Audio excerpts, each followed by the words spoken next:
హగ్గయి గ్రంథము మొదటి అధ్యాయము.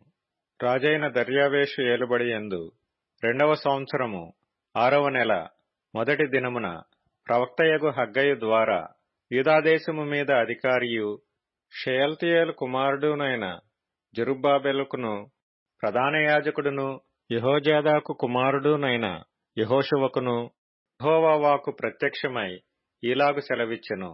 సైన్యములకు అధిపతియగు యెహోవా ఆజ్ఞ ఇచ్చినదేమనగా, సమయమింక రాలేదు, యెహోవా మందిరమును కట్టించుటకు సమయమింక రాలేదని ఈ జనులు చెప్పుచున్నారే. అందుకు యెహోవా వాక్కు ప్రత్యక్షమై ప్రవక్తయగు హగ్గయి ద్వారా సెలవిచ్చినదేమనగా, ఈ మందిరము పాడైయుండగా మీరు సరంబి వేసిన ఇండ్లలో నివసించుటకు ఇది సమయమా?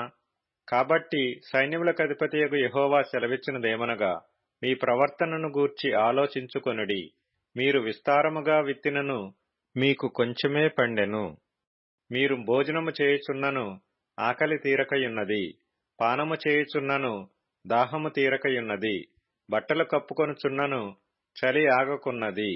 పనివారు కష్టము చేసి జీతము సంపాదించుకొనినను జీతము చినిగిపోయిన సంచిలో వేసినట్టుగా ఉన్నది.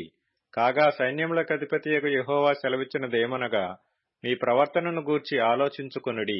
పర్వతములెక్కి మ్రాను తీసుకొని వచ్చి మీరు ఈ మందిరమును కట్టించిన ఎడల దానియందు నేను సంతోషించి నన్ను గనపరచుకొందునని యెహోవా సెలవిచ్చుచున్నాడు. విస్తారముగా కావలెనని మీరు ఎదురుచూచితిరి గాని కొంచెముగా పండెను. మీరు దానిని ఇంటికి తేగా నేను దానిని చెదరగొట్టితిని. ఎందుచేతనని యెహోవా అడుగుచున్నాడు. నా మందిరము పాడైయుండగా మీరందరూ మీ ఇండ్లు కట్టుకొనుటకు త్వరపడుట చేతనే గదా. కాబట్టి మిమ్మును బట్టి ఆకాశపు మంచు కురువకయున్నది, భూమి పండకయున్నది. నేను భూమికిని పర్వతములకును అనావృష్టి కలుగజేసి ధాన్యము విషయములోను ద్రాక్షారసము విషయములోను తైలము విషయములోను భూమి ఫలించు సమస్తము విషయములోను మనుష్యుల విషయములోను పశువుల విషయములోను చేతి పనులన్నిటి విషయములోను క్షేమము పుట్టించియున్నాను.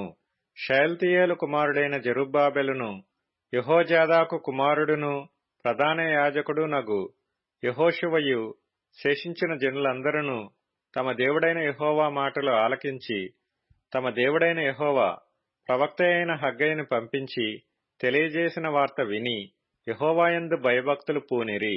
అప్పుడు యెహోవా దూతయైన హగ్గయి యెహోవా తెలియజేసిన వార్తను బట్టి జనులకు ప్రకటించినదేమనగా, నేను మీకు తోడుగా ఉన్నాను.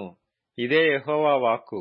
యెహోవా యూదాదేశపు అధికారియగు షయల్తీయేలు కుమారుడైన జెరుబ్బాబెలు యొక్క మనస్సును ప్రధాన యాజకుడగు యెహోజాదాకు కుమారుడైన యెహోషువ మనస్సును శేషించిన జనులందరి మనస్సును ప్రేరేపింపగా వారు కూడి వచ్చి రాజైన దర్యావేషు యొక్క ఏలుబడి యందు 2వ సంవత్సరము 6వ నెల 24వ దినమున సైన్యములకు అధిపతియగు తమ దేవుని మందిరపు పనిచేయ మొదలుపెట్టిరి.